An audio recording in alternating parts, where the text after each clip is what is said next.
బాబు అది పోవాలా 144 సెక్షన్ ఉంది, వీడియో తీస్తామని ఇబ్బంది అయితే చెప్తున్నా.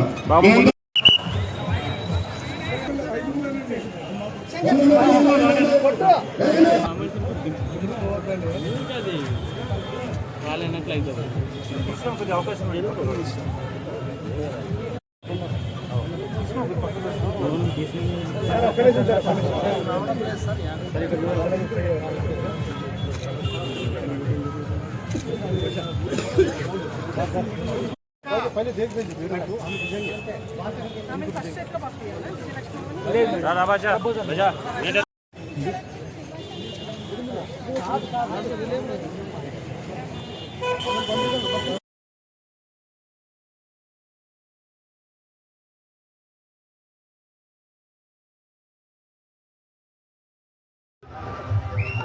తెలుగుదేశం పార్టీ నుంచి జయనాగేశ్వర రెడ్డి గారు నామినేషన్ చేస్తున్నారు.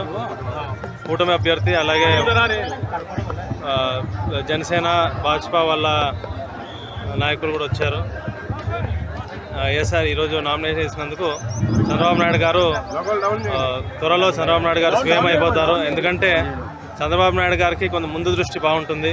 ఎందుకంటే రెండు కళ్ళు అందరిలాగా, ఒకటి సంక్షేమము, ఇంకోటి అభివృద్ధి, రెండు కలిసి తీసుకెళ్తేనే మన రాష్ట్ర అభివృద్ధి అవుతుంది.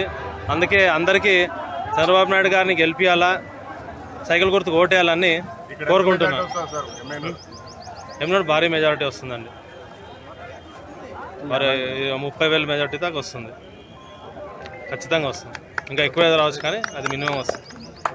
గారి ఆశీర్వాదంతో, కీర్తిశేషులు నా తండ్రి బివి మోహన్ రెడ్డి గారి ఆశీర్వాదంతో, ముఖ్యంగా మా అధినేత నారా చంద్రబాబు నాయుడు గారు, నారా లోకేష్ బాబు గారి ఆశీర్వాదంతో, ఇక్కడ ఉన్నటువంటి పెద్దలు ఎంపీ సంజీవ్ కుమార్ గారు, సోమనాథ్, అదేవిధంగా మేమందరం ఎవరైతే జనసేన నాయకులు, బీజేపీ నాయకులు, కూటమి అభ్యర్థి అయినటువంటి నాకు ప్రతి ఒక్కరూ మద్దతు తెలిపే విధంగా వారందరి ఆశీర్వాదంతో ఈరోజు నామినేషన్ వేయడం జరిగింది.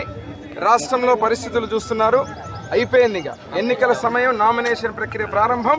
రానున్న 25 రోజుల్లో మళ్ళీ కొత్త ప్రభుత్వం, ముఖ్యమంత్రిగా నారా చంద్రబాబు నాయుడు గారు అవ్వడం ఖాయం. ఎమ్మిగనూరు నియోజకవర్గం నుంచి మేము ఏదైతే జయనాగేశ్వరుడి నా తండ్రి బివి మోహన్ రెడ్డి గారు తనయుడిగా, ఇక్కడ మా కుటుంబం ఏదైతే ఉందో తెలుగుదేశం పార్టీ కుటుంబ సభ్యులందరూ, కార్యకర్తలు ప్రతి ఒక్కరూ, బీజేపీ జనసేన కార్యకర్తలు అందరం కూడా సమిష్టిగా పనిచేసి నామినేషన్ వేసినటువంటి ప్రక్రియని అందరూ కూడా ఆశీర్వదించాలని చెప్పి నేను వారికి చేతులెత్తి మొక్కుతూ ప్రతి ఒక్కరిని కూడా వేడుకుంటూ, రానున్నటువంటి రోజుల్లో జగన్మోహన్ రెడ్డి అనే వ్యక్తి చేసిన పరిపాలన చాలు, ఇంకా కౌంట్ డౌన్ మొదలైంది.